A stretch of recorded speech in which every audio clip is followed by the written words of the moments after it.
Karamoja, northeastern Uganda. It's a calm and chilly morning in Moroto, a town that sits on the foot of Mount Moroto in the Karamoja sub-region. But the beauty of Karamoja belies a harsh life.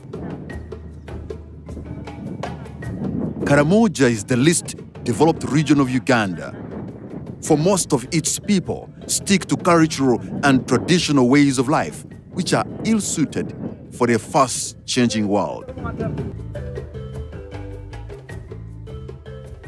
All development indicators in Karamoja show that it is far below the national average. Poverty level is very high, literacy level is low, and food insecurity is a problem, malnutrition is a problem.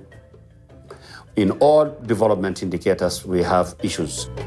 On the morning of this interview, Muhammad Sati, the UN area coordinator and head of WFP Karamoja sub-region, was waiting to receive special guests. We are honored and privileged that the executive board of 6 UN agencies are coming together. They want to see how we are operating, how we are helping the people of Uganda, the government of Uganda, in achieving their sustainable development goals. Delivering as one is the approach UN agencies are using in order to effectively address development challenges in Uganda. Put simply, it means different UN agencies work jointly on programs for efficiency. One reason for the board's visit is to find out how this is working.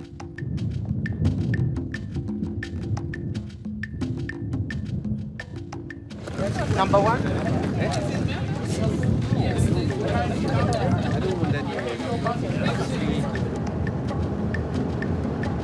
The delegation was keen to see what is on the ground, and so they hit the road first to Rupa Health Center.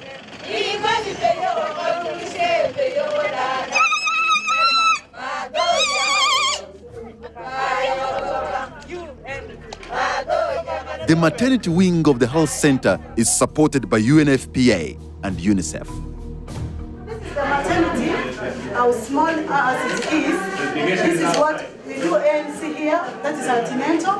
We do postnatal, we even have a mother here, we've not yet discharged. We also offer family planning here. Besides the medical and family planning services offered at the health center, food is also given to the expecting and young mothers. This provided by World Food Programme. The support the UN has offered the government in its development agenda is recognized by local leaders. The UN has supported us in the form of institutional strengthening, peace, security, enhancement, environment, and social protection, health. Wherever it went, generous praise was heaped on the UN delegation for the development support the UN has offered Karamoja. But be that as it may, the UN called on the local governments to take a lead and ownership of the development agenda. What we need is for the local administration to be able to continue and maintain a project that has been completed by the UN system.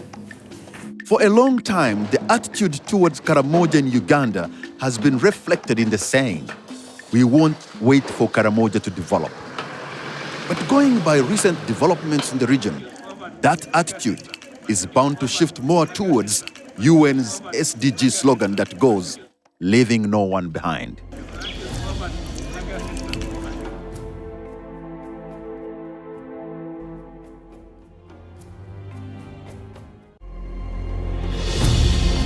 West Nile, northwestern Uganda, with southern Sudan to its north and Congo to its west. The West Nile region of Uganda is surrounded by unstable states. From 2016, the devastation from escalating conflict in southern Sudan forced throngs of people fleeing from violence into West Nile. When I came from Sudan, I was so tortured. I was raped by a man who was infected by HIV. I feared to show out. I was so threatened. At the height of the conflict, thousands of desperate people with experiences similar and even worse than Susan's poured into Uganda. The UN set up reception centers to handle the influx of refugees. At the moment, the place where we are is Imepi Reception Center. This is the place where, for UNHCR and our partners, the place, for the new arrival of the South Sudanese, this is the place where we start to complete their registration procedures and the referral procedures. Uganda is accommodating up to 1.4 million refugees. UN is taking a lead in providing humanitarian services to the refugees. The executive board visited West Nile to see what exactly and how effectively the UN agencies are delivering as one. As we all know that these women, when they come from South Sudan, they have faced a lot of challenges and trauma along the way. So we bring them together in these sessions, they interact with each other, they share experiences, they share what they've gone through, they get networks and friends and support from here. We also have the life skills activities. One of them was the outside one, baking. They engage in saloon, they learn how to plait hair of the fellow women, and then they plait others and get money. Then there are those who do that knitting. While UNFPA and UN Women provide psychosocial support and economic empowerment skills at the Women and Girls Center, UNICEF provides protection and education to adolescent girls. UN agencies are working with the government of Uganda day in, day out to make the refugees in the settlements feel as much at home as they possibly can.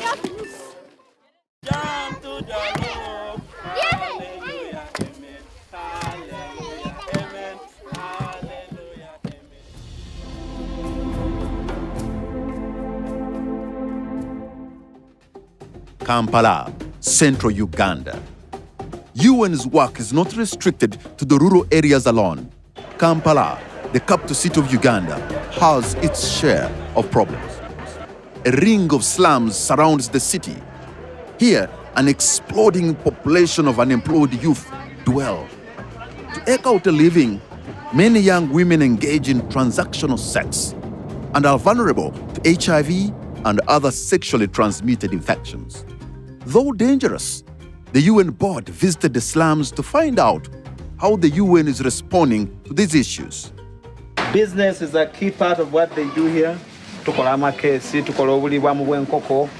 They do those pottery metals and suitcases. With more youth gainfully employed, the UN hopes to reverse the pattern of risky sexual behavior among the slum dwellers, so as to create healthy communities.